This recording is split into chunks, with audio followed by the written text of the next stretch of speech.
नमस्कार, जोहार झारखंड देख रहे हैं आप और मैं आपके साथ रंजना रावत। बुलेटिन की शुरुआत करेंगे साहिबगंज की खबर से। साहिबगंज में स्टोन चिप्स अनलोड करने के दौरान हाईवा हाई टेंशन तार की चपेट में आ गया, जिससे ड्राइवर की मौत हो गई, जबकि खलासी मोहम्मद शमीर से गंभीर रूप से झुलस गया। घटना जिरवाबाड़ी के महादेवगंज के पास की बताई जा रही है। मृतक ड्राइवर का नाम सरफराज है और वो कटिहार का रहने वाला था।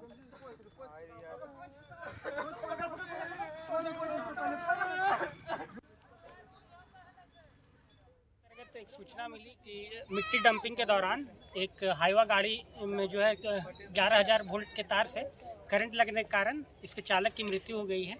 उसी की सूचना के आधार पर उसे सत्यापन हेतु यहाँ पर हमारे थाना जोराबाड़ी थाना और मुफस्सिल थाना दोनों उपस्थित हुई है। इधर गिरिडीह में बाल्टी में डूबने से 1 साल के मासूम बच्चे की मौत हो गई। घटना गांव के नीचे टोला की बताई जा रही, जहां देवरी प्रखंड के घोसो निवासी राजेश शर्मा का 1 साल का बेटा अपनी नानी के घर आया हुआ था और घर में खेलने के दौरान वो घर में रखी 20 लीटर की प्लास्टिक की बाल्टी में डूब गया। काफी समय तक बच्चे की आवाज नहीं आने पर जब खोजबीन की गई तो उसे बाल्टी में डूबा पाया गया। परिजन उसे तुरंत अस्पताल ले गए। डॉक्टर ने उससे जांच के बाद मृत घोषित कर दिया। घटना के बाद परिजनों का रो रो कर बुरा हाल है।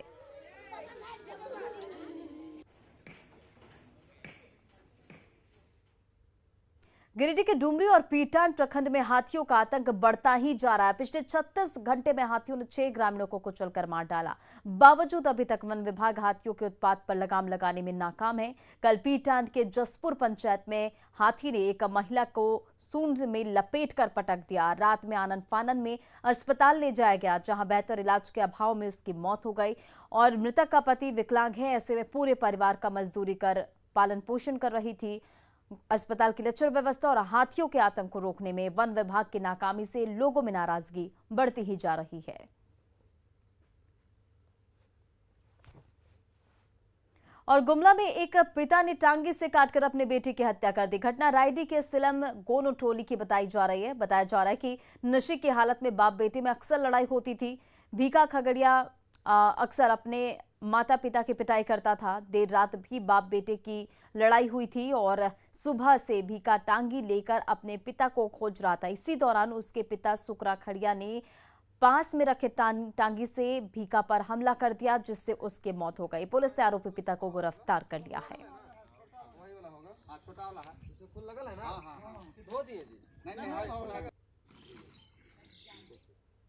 बोकारो पुलिस ने सिटी इलाके से चोरी हुई बाइक के मामले का खुलासा कर दिया है। पुलिस ने चोरी की 10 बाइक के साथ 5 आरोपी को गिरफ्तार किया है।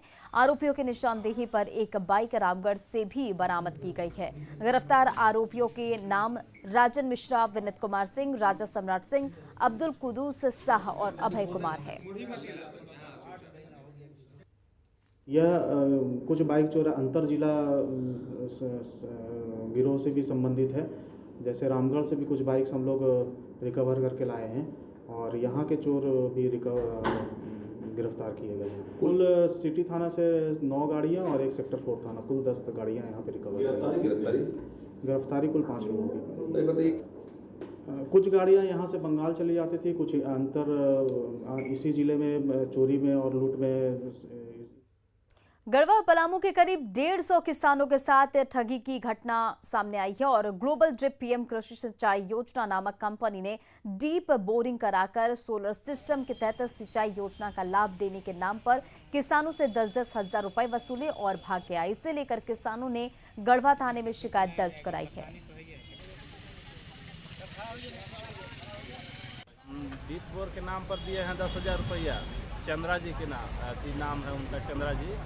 वो लिए हैं डीप बोर करने के लिए, यानी सिंचाई करने के लिए, कि इससे सिंचाई करने में काम आएगा। उससे 10,000 रुपया दिए हैं। 2 साल हो गया, अभी तक कोई भी कुछ नहीं हुआ है।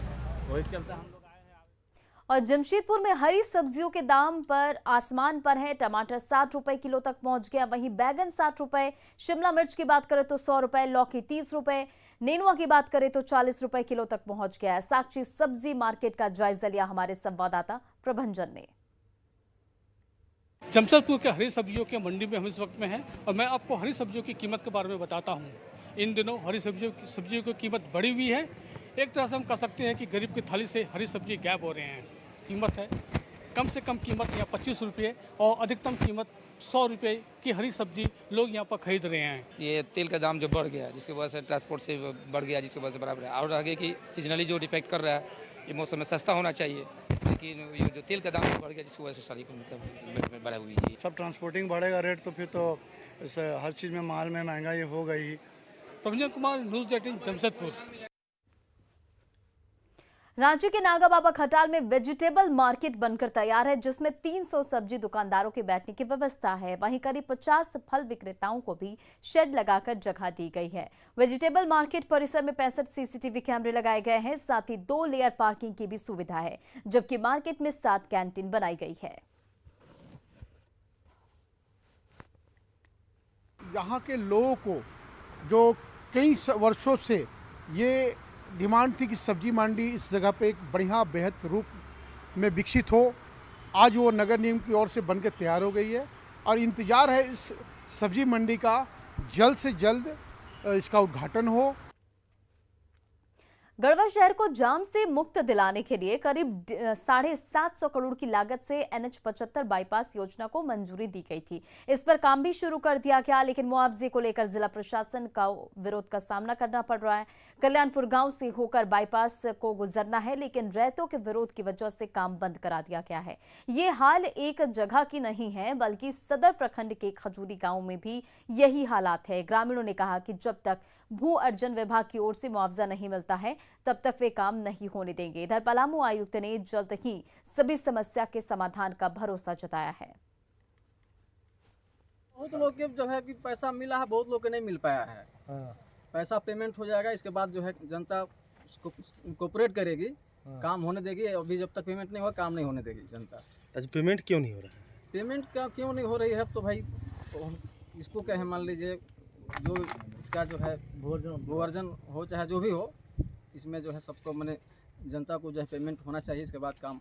इसकी तो अभी जानकारी नहीं है। मैंने समीक्षा की थी NH 75 वाला, उसमें अधिकांश मुआवजा का भुगतान इस जिले ने कर दिया है और कुछ इशू था उसको भी सॉल्व करने का प्रयास किया जा रहा है। जो भी उसमें टेक्निकल दिक्कतें हैं उसको दूर करने की कार्रवाई की जा रही है और उनको पोजीशन सर्टिफिकेट भी भेज दिया गया है, यहाँ से भी, गढ़वा से भी और पलामू से भी। इसलिए जो NH 75 है उसके काम शुरू होने में अब कोई बड़ी कठिनाई नहीं है। धनबाद में अवैध कोयले का कारोबार रुकने का नाम नहीं ले रहा है। इस पर रोक लगाने में पुलिस फेल दिख रही है। हाल ये है कि पुलिस की जगह ग्रामीण और CISF की टीम अवैध कोयला कारोबार के ऊपर कार्रवाई कर रही है। कतरास थाना क्षेत्र के छाताबाद 8 नंबर जंगल में अवैध कोयला उत्खनन कर ट्रक में कोयला लोडिंग की जा रही थी। इसकी जानकारी मिलने पर CISF की टीम ने ग्रामीणों के सहयोग से कोयला लदे पिकअप वैन को पकड़ा। बाद में पुलिस की टीम मौके पर पहुंची और ड्राइवर को गिरफ्तार कर लिया गया। वहीं पूरे मामले में आगे की कार्रवाई जारी है। कोरोना के खत्म होने और विश्व शांति को लेकर दिगंबर जैन समाज की ओर से रांची में यज्ञ का आयोजन किया जा रहा है। श्री 1008 महामृत्युंजय महामंडल विधान और विश्व शांति महायज्ञ महोत्सव आज से 20 अक्टूबर तक चलेगा। जैन भवन हरमू रोड रांची में इसका आयोजन किया जा रहा है। इसमें मुनि श्री 108 सागर जी महाराज अपना प्रवचन देंगे और इस महोत्सव को लेकर जैन समाज की ओर से कोरोना के खात्मे और विश्व शांति का संदेश देने की कोशिश की जा रही है।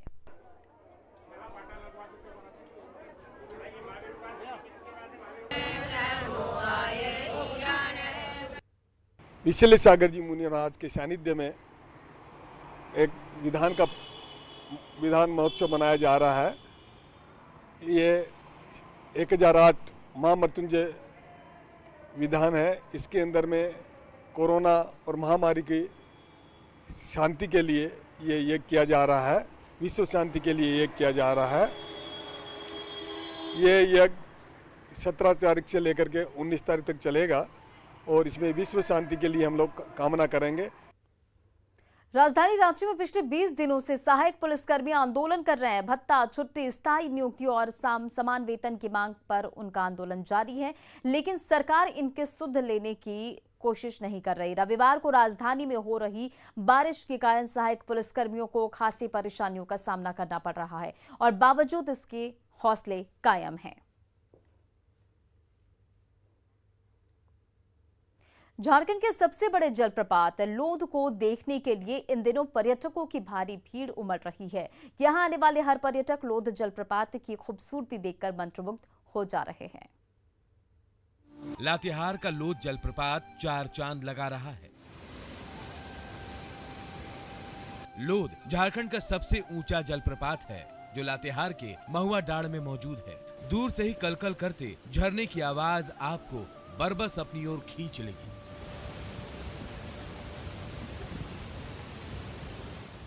बरसात के बाद तो इसकी खूबसूरती और बढ़ गई है।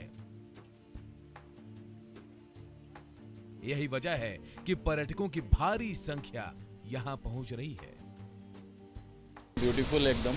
अभी हम लोग पहुंचे हैं, थोड़ा ऊंचा है तो थोड़ा एक्सरसाइज भी हो गया है और यहाँ पे देखने के बाद सब थकावट दूर हो जाता है लोगों का। काफ़ी अच्छा है, मनोरम दृश्य है। यस, झारखंड का सबसे ऊंचा और सबसे सुंदर जलप्रपात है। हम लोग का झारखंड का सबसे ऊंचा जलप्रपात है लोध। यहाँ आके हम लोग को प्रकृति का छटा देखने को मिल रहा है, बहुत अच्छा लग रहा है। यहाँ का पानी इतना साफ सुथरा है कि लग रहा है हम लोग अभी इसमें जाके नहा ले। बूढ़ा नदी पर लबालब पानी के साथ 469 फीट की ऊंचाई से गिरता पानी हर किसी का मन मोह ले रहा है। लोग यहाँ पहुँचते ही सारी थकान भूल जाते हैं। जलप्रपात के आसपास प्लास्टिक का उपयोग पूरी तरह से वर्जित है। खाने पीने की चीजें भी ऊपर से ले जाना मना है, तो वहीं सारी व्यवस्थाएं स्थानीय लोग प्रबंधन समिति के जरिए करते हैं।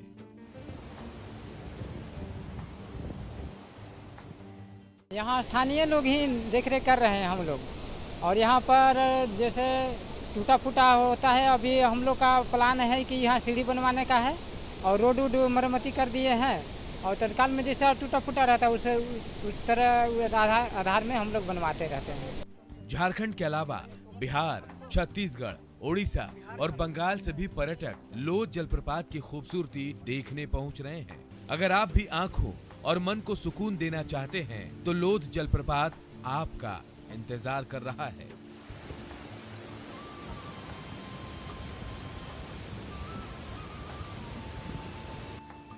न्यूज़ 18 के लिए लातेहार से संजय भारती की रिपोर्ट।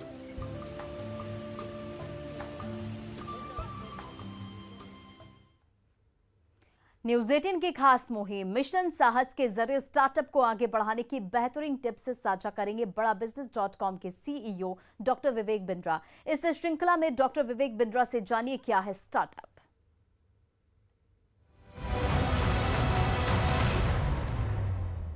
नमस्कार, मैं Vivek Bindra, founder and CEO बड़ाबिजनेस.com। आज के एपिसोड में हम चर्चा करेंगे व्हाट इज स्टार्टअप। स्टार्टअप होता क्या है, इसको थोड़ा मैं टेक्निकल लैंग्वेज की जगह थोड़ा आसान भाषा में बताऊं। अपनी मर्जी का समय, अपनी मर्जी की जगह, अपनी मर्जी का काम, अपनी मर्जी का दाम, दुनिया लेगी सुबह शाम, सम्मान के साथ आपका नाम। ये स्टार्टअप कई बार इस प्रकार फ्रीलांसिंग की तरह शुरू होता है, पर 3 बातों को आपको ध्यान रखना है। कोई भी स्टार्टअप इन 3 चीज़ों से शुरू होता है। What is startup? जो मुझको भाता है, व्हाट एक्साइट्स मी, जो बाजार चाहता है, कस्टमर की डिमांड क्या है, और जो मुझको आता है यानी कि मेरा स्किल सेट क्या है। जब इन तीनों का कॉम्बिनेशन बन जाता है, जो मुझको भाता है, जो बाजार चाहता है, जो मुझे आता है, जब इन तीनों का कॉम्बिनेशन बन जाता है तो इतना पैसा आता है कि संभाला नहीं जाता है। जो मुझको भाता है यानी कि जिससे मैं बहुत एक्साइटेड, बहुत खुश रहता हूँ। कस्टमर की डिमांड, कंज्यूमर की डिमांड, मार्केट की डिमांड, क्या चीज़ इमीडिएटली बिकेगी, जो बाजार चाहता है। जो मुझको आता है वो मेरा स्किल सेट हो सकता है, मैं क्या चीज़ जानता हूँ, मैं शुरुआत कहाँ से करूँगा। ये पहले अंडररेटेड प्रोफेशन हुआ करता था, लेकिन आज स्टार्टअप एक बज़ वर्ड बन चुका है। सुनने में लगता है कि बज़ वर्ड, अरे बड़ी कोई खास बात होगी, मैं फाउंडर बन गया हूँ, मैं सीईओ बन गया हूँ। बट द ट्रूथ है startup is an experience of extreme stress and extreme loneliness. किसी स्टार्टअप के फाउंडर से जाके मिलिएगा, रात को सो नहीं पाता है, इतना प्रेशर, इतना स्ट्रेस में जीवन जीता है। इसीलिए इन 3 प्रश्नों के साथ ही शुरुआत करिएगा। तूफान है ये, स्टार्टअप नहीं है ये। जो तूफानों में पलते जा रहे हैं वही दुनिया बदलते जा रहे हैं। सो पीपल विल जज you, they will rate you, they will laugh at you, they will be jealous of you. लेकिन जेलस ऑफ यू कब होगा? When you will be successful. आज जो लोग तुझ पे हंस रहे हैं वो कल तेरा गुणगान करेंगे। करके दिखा कोई ऐसा कमाल कि तुझ पे वो अभिमान करेंगे। तो ये छोटा बदलाव है और ये बड़ी कामयाबी का हिस्सा बनेगा।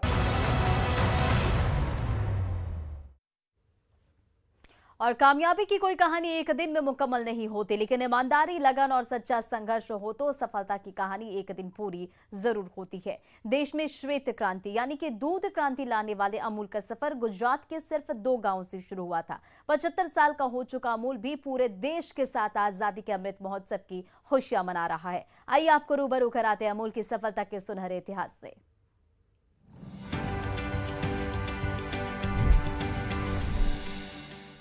भारत के पहले राष्ट्रपति डॉक्टर राजेंद्र प्रसाद ने 15 नवंबर 1954 को किसानों के दूध आंदोलन को ठोस आधार दिया। उन्होंने खेड़ा जिला सहकारी दुग्ध उत्पादन संघ की डेयरी के भवन की आधारशिला रखी।